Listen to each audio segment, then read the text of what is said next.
Banking fraud और ATM fraud के किस्से तो आपने बहुत सुने होंगे, लेकिन जिस फर्जीवाड़े के बारे में हम अब आपको बताने जा रहे हैं उसे देखने और सुनने के बाद आप भी हैरान हो जाएंगे ये सोचकर कि क्या वाकई ऐसा भी हो सकता है। जी हां, मुंबई की मलाड पुलिस ने दो ऐसे शातिर नेटवर्क लालों को गिरफ्तार किया है जो एटीएम सेंटर में पहुंचकर बड़ी शातिरता के साथ एटीएम मशीन से पैसे निकालते और टेक्निकल एरर क्रिएट करके बैंक को भी झांसा दे देते, ये कहकर कि उन्होंने एटीएम कार्ड का इस्तेमाल तो किया है, ट्रांजैक्शन भी हो गया है, लेकिन उन्हें एटीएम मशीन से पैसे नहीं मिल पाए, लिहाजा इसे टेक्निकल एरर क्रिएट करने की बात पुलिस ने कही है। और एटीएम कार्ड से इस्तेमाल पैसे निकालने की कोशिश करना, ट्रांजैक्शन हो जाना लेकिन पैसों का एटीएम मशीन से नहीं निकलना, इसे कहते हैं टेक्निकल एरर। इसके बाद बैंक को भी कथित नेटवर्क लालों पर बड़ी आसानी से विश्वास हो जाता था और उनके अकाउंट में पैसे ट्रांसफर कर दिए जाते थे जितने की वो क्लेम किए होते हैं।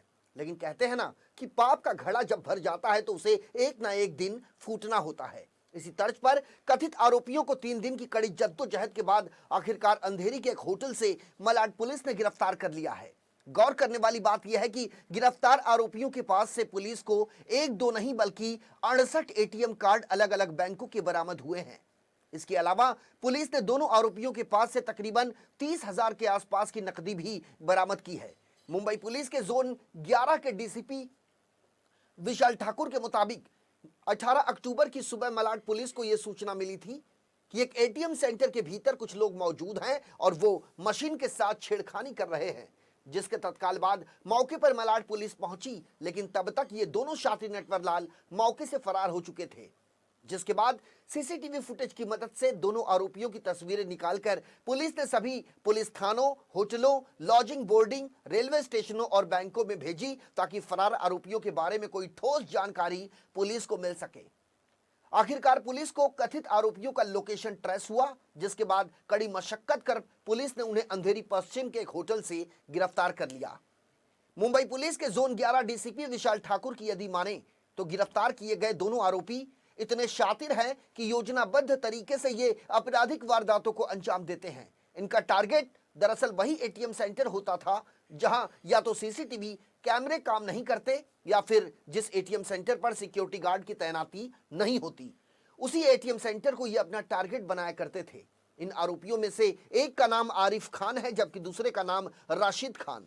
ये दोनों हरियाणा के रहने वाले हैं। पुलिस के मुताबिक ये दोनों आरोपी हरियाणा से फ्लाइट पकड़कर मुंबई आया करते थे और एटीएम में ठगी की वारदात को अंजाम देने के बाद वापस फ्लाइट के जरिए हरियाणा पलायन कर जाते थे। फिलहाल कथित आरोपियों को कोर्ट ने 30 अक्टूबर तक पुलिस की कस्टडी में रखने का आदेश दिया है। गिरफ्तार किए गए आरोपियों के पास से बरामद किए गए सभी एटीएम कार्ड आरोपियों के जान पहचान वालों के हैं, ऐसा कहना डीसीपी विशाल ठाकुर का है।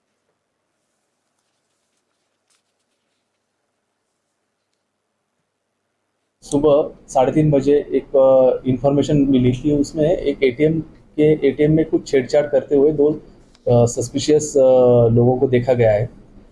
उस एक कॉल मिलते ही मालाड पुलिस स्टेशन के ड्यूटी स्टाफ और ऑफिसर इमीडिएटली वहाँ पे उन्होंने विजिट किया। विजिट करने के बाद में उन्हें पता चला कि वहाँ पे कुछ ना कुछ एटीएम में गड़बड़ किया गया उन्हें दिखा। तो उसके बाद में उन्होंने इमीडिएटली इन्वेस्टिगेशन स्टार्ट किया। तो उन्होंने 2 सस्पिशियस एक्टर्स को अरेस्ट किया है, जिनके पास से जो एटीएम में छेड़छाड़ किया गया उसमें से 30,000 रुपये उन्होंने विड्रॉ किए थे, उनको भी रिकवर किया गया है। उसके साथ में ही उनके पास से 68 अलग अलग बैंक के एटीएम कार्ड्स मिले हैं, जिनका यूज़ वो ये जो केस है जो गुना उन्होंने किया है, इस तरीके से एटीएम से पैसे विड्रॉ करने के लिए वो एटीएम कार्ड का इस्तेमाल करते थे। ऐसे अभी तक निष्पन्न हुआ है। सुबह